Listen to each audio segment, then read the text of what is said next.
cezaevinde tutuklu ve hükümlü sayısındaki artış ve artık cezaevinde hükümlü ve tutukluların kapasitenin çok üzerinde, cezaevi kapasitenin çok üzerinde bir doluluk oranına ulaşması.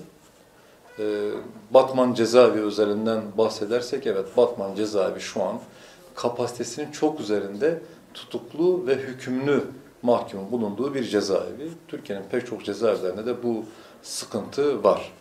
Biz bu sıkıntının birinci sebebi olarak aslında çok rahat tutukluluk kararı verilmesiyle ilgili sıkıntıyı görüyoruz. CMK 100 ve devamında tutuklulukla ilgili maddelerimiz var.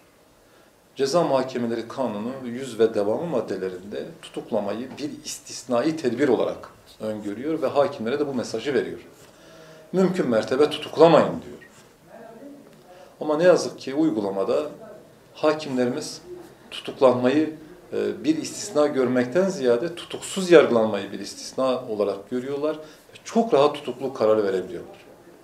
Bu da ister istemez rahatlıkla bu tutuklama kararları verildiği için çok fazla sayıda tutuklu yargılanan sanık sonucunu doğuruyor.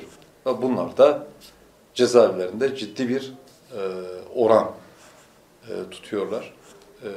Ve cezaevimizdeki doluluk sebeplerinden biri de bu. Artık hakimlerimiz tutuklamayı istisna hale getirsinler. CMK 100'de emredildiği üzere, açıklandığı üzere. Tutuklama bir istisnadır. En ağır tedbirdir. Ve istisnai hallerde verilmelidir. CMK ve 100 tam anlamıyla uygulanırsa biz cezaevindeki bu doluluk oranlarının azalacağını düşünüyoruz. Ki zaten uygulamadan şunun da farkındayız.